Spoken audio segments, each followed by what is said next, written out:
अस्सलाम वालेकुम दोस्तों, ਤੁਸੀਂ ਦੇਖ ਰਹੇ ਹੋ ਆਪਣਾ ਪੰਜਾਬ ਟੀਵੀ ਤੇ ਮੈਂ ਤੁਹਾਡਾ ਮੇਜ਼ਬਾਨ ਅਫਜ਼ਾਲ ਅਹਿਮਦ। ਸਭ ਤੋਂ ਪਹਿਲੇ ਆਪਣੇ ਚੈਨਲ ਨੂੰ ਕਰੋ ਸਬਸਕ੍ਰਾਈਬ ਤੇ ਨਾਲ ਹੀ ਲੱਗੀ ਹੋਈ ਘੰਟੀ ਨੂੰ ਦਬਾਓ ਕਿਉਂਕਿ ਸਾਡੀ ਲੇਟੈਸਟ ਔਰ ਬਿਹਤਰੀਨ ਵੀਡੀਓ ਸਾਡੇ ਦੋਸਤਾਂ ਤੱਕ ਪਹੁੰਚੇ ਸਭ ਤੋਂ ਪਹਿਲੇ। ਲੋ ਜੀ ਦੋਸਤੋ, ਜਿਸ ਤਰ੍ਹਾਂ ਤੁਹਾਨੂੰ ਪਤਾ ਹੈ ਕਿ ਆਪਣਾ ਪੰਜਾਬ ਟੀਵੀ ਤੇ ਅੱਛੇ ਤੋਂ ਅੱਛੇ ਜਾਨਵਰ ਜਨਾਬ ਮਿਲਦੇ ਨੇ।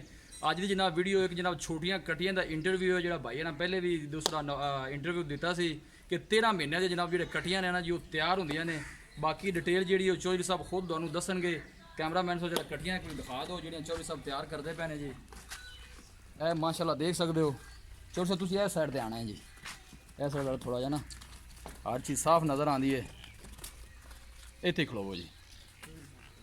जी अस्सलाम वालेकुम जी। वालेकुम अस्सलाम। चौधरी साहब की हाल है? अल्लाह दा शुक्र, तुसी सुना भाई? तबीयत से ठीक है जी? बिल्कुल ठीक ठाक, अल्लाह दा करम। ये चौधरी साहब तुसी इंटरव्यू दिता सी ना एक चैनल ते जी? जी बिल्कुल, दो चैनल ते दिता सी, दोस्तां बड़ा लाइक भी कीता सी, बड़ा वेख्या भी सी जी चौधरी ते साहब। इस काम दे मगर बहुत दोस्त भी पै गए जी जी बिल्कुल चौधरी साहब। इस ते तरह मैं 2 महीने पहले इंटरव्यू दिता सी, मैं क्या भी मैं इन्हां दी डिटेल मुकम्मल सेंड करांगा। जी जी बिल्कुल। उस टाइम दूसरा कुछ वंडिया वाला क्या कि 13 महीने विच गब्बन भी हो जासन, मैं भी वंडे शंडे पाए, ठीक है, लेकिन मैं उनके बारे तुहानू मुकम्मल तफसील देवांगा जी जी कि मैं हुण तक जिस नतीजे ते पहुंचा जी बिल्कुल। सारे दोस्तों ਨੂੰ ਤੁਸੀਂ ਆਗਾਹ ਕਰੋ। ਜ਼ਹਿਰੀ ਗੱਲ ਹੈ ਕਿ ਲੋਕ ਪਿੰਡਾਂ ਥਾਵਾਂ ਆਪਣੇ ਨਾਲ ਜੁੜੇ ਹੁੰਦੇ 3 ਨੇ। ਮਹੀਨੇ ਪਹਿਲੇ ਕਟੀਆਂ ਲਿਆਂਦੀਆਂ ਸਨ। ਠੀਕ ਹੋ ਗਿਆ ਜੀ। ਠੀਕ ਹੈ ਠੀਕ ਹੈ। ਇਹਨਾਂ ਨੂੰ ਮਿਲਕ ਰਿਪਰੈਸਰ ਤੇ ਪਾਲਿਆ ਸੀ। ਠੀਕ ਹੈ ਜੀ। ਠੀਕ ਹੈ ਠੀਕ ਹੈ। ਮੈਂ ਕੋਈ ਦੋਸਤਾਂ ਨੂੰ ਇਹ ਕਹਿਣਾ ਚਾਹਨਾ ਇਹਦੇ ਮੁਤਲਕ कि दोस्त काफी इस काम दे पीछे पै गए ने कि कटियां पालिए मेरा इंटरव्यू सुन के। जी बिल्कुल इस तरह ही है सर। मैं इस नतीजे ते पहुंचा 3.5 महीनों दे विच जी कि जेड़ा मझ दा बच्चा है ना जी जी वो मिलक रिप्रेसर ते तुसी नहीं पाल सकते। नहीं पाल सकते। ठीक हो गया जी। क्योंकि मिलक रिप्रेसर असी कहने जी बाहर दा मिलक रिप्रेसर होवे, हॉलैंड दा, आयरलैंड दा, जी जी ठीक है, न्यूजीलैंड दा, अमेरिका दा, जो भी मिलक रिप्रेसर बाहरों आ रहे हैं जी जी। सर ਤੁਹਾਡਾ ਜਿਹੜਾ ਹੈ ਨਾ ਮੱਝ ਤੇ ਕੰਮ ਉਹ ਸਿਰਫ ਪਾਕਿਸਤਾਨ ਤੇ ਇੰਡੀਆ ਵਿੱਚ ਹੋ ਰਿਹਾ। ਬਿਲਕੁਲ ਇਸੇ ਤਰ੍ਹਾਂ ਹੈ ਜੀ। ਹੋਰ ਕਿਸੇ ਮੁਲਕ ਵਿੱਚ ਮੱਝ ਤੇ ਰਿਸਰਚ ਹੈ ਹੀ ਨਹੀਂ। ਨਹੀਂ ਹੈ ਜੀ। ਉਹਨਾਂ ਦੀ ਰਿਸਰਚ ਹੈ ਗਾਵਾਂ ਤੇ। ਉਹਨਾਂ ਗਾਵਾਂ ਦੇ ਬੱਚਿਆਂ ਵਾਸਤੇ ਮਿਲਕ ਰਿਪਰੈਸਰ ਬਣਾਇਆ ਹੋਇਆ। ਠੀਕ ਹੈ। ਜਿਹੜਾ ਤੁਸੀਂ ਗਾਂ ਦਾ ਬੱਚਾ ਜਾਂ ਮੱਝ ਦਾ ਬੱਚਾ, ਇਹਦੀ ਨੇਚਰ ਵਿੱਚ ਸਰ ਬਹੁਤ ਜ਼ਿਆਦਾ ਫਰਕ ਹੈ। ਜਿਹੜੀ ਗਾਂ ਹੈ ਉਹਦਾ ਟੈਂਪਰੇਚਰ, ਉਹਦੇ ਦੁੱਧ ਦੀ ਫੈਟ, ਉਹਦੇ ਮਿੱਦੇ ਦੀ ਬਣਾਵਟ, ਠੀਕ ਹੈ ਠੀਕ ਹੈ, ਉਹਦਾ ਮੁਕੰਮਲ ਸਟਰਕਚਰ ਹੀ ਹੋ ਰਿਹਾ ਜੀ ਬਿਲਕੁਲ। ਜਿਹੜੀ ਮੱਝ ਹੈ ਉਹਦਾ ਹੋਰ ਹੈ ਜੀ ਜੀ। ਲਿਹਾਜ਼ਾ ਜਿਹੜਾ ਮਿਲਕ ਰਿਪਰੈਸਰ ਹੈ ਨਾ ਉਸ ਤੇ ਤੁਸੀਂ ਵੱਛੀਆਂ ਪਾਲ ਸਕਦੇ ਜੇ, ਤੁਸੀਂ ਕਟੀਆਂ ਨਹੀਂ ਪਾਲ ਸਕਦੇ। ਠੀਕ ਆਇਆ ਕਿ ਦੋਸਤਾਂ ਨੂੰ ਤੁਸੀਂ ਇਹ ਮਸ਼ਵਰਾ ਦਿੰਦੇ ਜੇ ਕਿ ਜਿਹੜਾ ਇਹ ਤੁਸੀਂ ਕੰਮ ਕੀਤਾ ਸੀ, ਸ਼ੁਰੂ ਕੀਤਾ ਹੈ, ਪਰ ਇਹਦਾ ਰਿਜ਼ਲਟ ਠੀਕ ਨਹੀਂ ਆਇਆ। ਸਰ ਜੋ ਰਿਜ਼ਲਟ ਆਣਾ ਚਾਹੀਦਾ ਸੀ ਕਟੀਆਂ ਦਾ ਉਹ ਰਿਜ਼ਲਟ ਨਹੀਂ ਆਇਆ। ਠੀਕ ਹੈ ਨਾ। ਇਹਨਾਂ ਨੂੰ 3.5 ਮਹੀਨੇ ਦੇ ਵਿੱਚ ਤਕਰੀਬਨ 140-45 ਕਿਲੋ ਦੀ ਹੋ ਜਾਣਾ ਚਾਹੀਦਾ ਸੀ। ਠੀਕ ਹੋ ਗਿਆ। ਲੇਕਿਨ ਇਸ ਟਾਈਮ 70 ਤੋਂ 80 ਕੇਜੀ ਦੀ ਹੈ।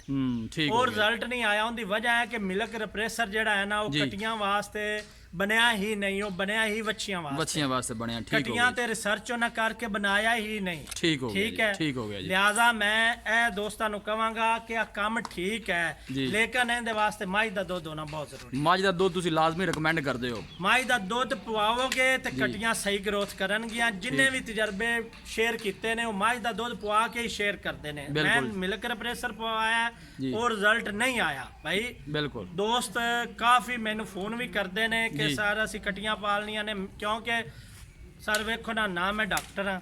ਠੀਕ ਹੈ। ਠੀਕ ਹੋ ਗਿਆ। ਨਾ ਮੈਂ ਕੋਈ ਅੱਲਾ ਮਾਫੀ ਦੇਵੇ ਫੀਡ ਦਾ ਨਾਲ ਮੇਰਾ ਤਲਕ ਹੈ। ਠੀਕ ਹੋ ਗਿਆ। ਮੇਰਾ ਸਿਰਫ ਕਿਸਾਨਾਂ ਨਾਲ ਤਲਕ। ਬਿਲਕੁਲ ਜੀ। ਕਿਸਾਨ ਬੰਦੇ ਜੁੜੇ ਹੁੰਦੇ ਨੇ। ਜੋ ਗੱਲ ਹੋਵੇਗੀ ਉਹ ਮੈਂ ਖਰੀ ਕਰਾਂਗਾ, ਕਿਸਾਨਾਂ ਦੀ ਭਲਾਈ ਵਾਸਤੇ ਕਰਾਂਗਾ। ਜੀ ਜੋਰ ਸਾਹਿਬ ਬਿਲਕੁਲ ਬੜੀ ਅੱਛੀ ਗੱਲ ਹੈ ਜੀ। ਭਾਈ ਜਾਨ ਮਿਲਕ ਰਿਪਰੈਸਰ ਤੇ ਕਟੀਆਂ ਦਾ ਰਿਜ਼ਲਟ ਨਹੀਂ, ਮਿਲਕ ਰਿਪਰੈਸਰ ਤੇ ਵੱਛੀਆਂ ਦਾ ਰਿਜ਼ਲਟ ਹੈ। ਠੀਕ ਹੋ ਗਿਆ। ਕਿਉਂਕਿ ਉਹਨਾਂ ਬਣਾਇਆ ਹੀ ਵੱਛੀਆਂ ਵਾਸਤੇ ਬਣਾਇਆ, ਕਟੀਆਂ ਵਾਸਤੇ ਨਹੀਂ ਬਣਾਇਆ। ਜਿੰਨੇ ਕਟੀਆਂ ਰੱਖਣੀਆਂ ਨੇ ਉਹ ਆਦੀ ਮੱਝ ਦਾ ਨਾਲ ਇੰਤਜ਼ਾਮ ਕਰੇ, ਮੱਝ ਦੇ ਦੁੱਧ ਦਾ। ਮੱਝ ਦਾ ਦੁੱਧ ਲਾਜ਼ਮੀ ਰეკਮੈਂਡ ਕਰਦੇ, ਵਰਨਾ ਤੁਹਾਡੇ ਜਾਨਵਰ ਮਰ ਜਾਵਣਗੇ। ਸਰ ਮੈਂ ਇਹਦੇ ਤੇ ਜਿਸ ਦਿਨ ਮੈਂ ਡੇਅਰੀ ਨੂੰ ਘੱਟ ਤੋਂ ਘੱਟ ਟਾਈਮ ਦਿੱਤਾ ਉਸ ਦਿਨ ਮੈਂ ਦਿੱਤਾ 8 ਘੰਟੇ ਟਾਈਮ। ਜਿਸ ਦਿਨ ਜ਼ਿਆਦਾ ਤੋਂ ਜ਼ਿਆਦਾ ਟਾਈਮ ਦਿੱਤਾ ਉਸ ਦਿਨ ਮੈਂ ਦਿੱਤਾ 15 ਘੰਟੇ ਟਾਈਮ। ਠੀਕ ਹੈ ਜੀ। ਬੜਾ ਮੇਰੇ 8 ਘੰਟੇ ਟਾਈਮ ਜਾਂ 15 ਘੰਟੇ ਟਾਈਮ ਦੇਵਨ ਦੇ ਬਾਵਜੂਦ ਅਗਰ ਇਹ ਜਾਨਵਰ ਸਹੀ ਗਰੋਥ ਨਹੀਂ ਨਾ ਕਰ ਸਕਦਾ ਤੇ ਆਮ ਬੰਦਾ, ਆਮ ਕਿਸਾਨ ਨਹੀਂ ਕਰਵਾ ਸਕਦਾ। ਕਿਉਂਕਿ ਮੈਂ ਤਾਂ ਇੱਕ ਮਾਡਲ ਦੇ ਤੌਰ ਤੇ ਇੱਕ ਤੁਸੀਂ ਆ ਬਿਲਕੁਲ ਜੀ ਇੱਕ ਆ ਕੰਮ ਕੀਤਾ ਸੀ। ਲਿਹਾਜ਼ਾ ਭਾਈ ਮੈਂ ਸਾਰੇ ਦੋਸਤਾਂ ਨੂੰ ਇਸ ਗੱਲ ਤੋਂ ਮਨਾ ਕਰਨਾ ਕਿ ਮਿਲਕ ਰਿਪਰੈਸਰ ਤੇ ਬੱਚੇ ਨਾ ਪਾਲੋ ਜੀ। ਕਟੀਆਂ ਨਹੀਂ ਪਾਲੋ, ਬੱਚੀਆਂ ਪਾਲ ਸਕਦੀਆਂ ਨੇ। ਠੀਕ ਹੋ ਗਿਆ ਜੀ ਸਰ ਸਾਹਿਬ। ਕਿਉਂਕਿ ਮਿਲਕ ਰਿਪਰੈਸਰ ਦੀ ਫੈਟ ਘੱਟ ਹੈ। ਮਿਲਕ ਰਿਪਰੈਸਰ ਦੇ ਵਿੱਚ ਉਹ ਚੀਜ਼ਾਂ ਨਹੀਂ ਪਾਈਆਂ ਹੋਈਆਂ ਜੋ ਮੱਝ ਦੇ ਦੁੱਧ ਵਿੱਚ। ਮੱਝ ਦੇ ਦੁੱਧ ਵਿੱਚ ਠੀਕ ਹੋ ਗਿਆ। ਉਹਨਾਂ ਦੀ ਰਿਸਰਚ ਹੀ ਸਰ ਵੱਛੀ ਵਾਸਤੇ ਕੱਟੀ ਵਾਸਤੇ ਹੈ ਹੀ ਨਹੀਂ ਰਿਸਰਚ ਹੈ ਬਿਲਕੁਲ ਤੇ ਤੁਹਾਡੀ ਗੱਲ। ਲਿਹਾਜ਼ਾ ਮਹਿਲਾ ਤੁਸੀਂ ਬੜਾ ਬਹੁਤ ਅੱਛਾ ਮਸ਼ਵਰਾ ਦਿੱਤਾ ਚੌਧਰੀ ਸਾਹਿਬ, ਬਹੁਤ ਹੀ ਅੱਛਾ। ਮੈਂ ਕਹਿਣਾ ਕਿ ਯਕੀਨ ਕਰੋ ਇਸ ਤਰ੍ਹਾਂ ਬੰਦਾ ਕੋਈ ਵੀ ਮਸ਼ਵਰਾ ਨਹੀਂ ਸਰ ਦਿੰਦਾ। ਮੈਂ ਕਿਸਾਨ ਆ, ਮੈਨੂੰ ਕਿਸਾਨਾਂ ਦੇ ਦਰਦ ਦਾ ਪਤਾ, ਮੈਂ ਕੋਈ ਫੀਡ ਮਿਲ ਮਾਲਕ ਨਹੀਂ ਹੈਗਾ ਸਹੀ ਹੋ ਕਿ ਗਿਆ ਮੈਂ ਫਿਰ ਲਿਹਾਜ਼ਾ ਜਿੰਨੇ ਭਾਈਜਾਨ ਮਿਲ ਇਹਨਾਂ ਨੂੰ ਪਾਲਣਾ ਕੱਟੀਆਂ ਹੈ, ਨੂੰ ਪਾਲਣਾ ਹੈ ਜੀ, ਉਹ ਮੱਝ ਦੇ ਦੁੱਧ ਦਾ ਇੰਤਜ਼ਾਮ ਕਰਨ ਤੇ ਨਾਲ ਬਾਈ ਆਪਣਾ ਘਰ ਦਾ ਵੰਡਾ ਬਣਾਵਣ, ਉਹਦੇ ਵਿੱਚ ਖਲ ਪਾ ਲਵਣ, ਮਕਈ ਦਾ ਦਲੀਆ ਪਾ ਲਵਣ, ਸਰੋਂ ਦੀ ਖਲ ਪਾ ਲਵਣ ਤੇ ਚੋਕਰ ਪਾ ਲਵਣ।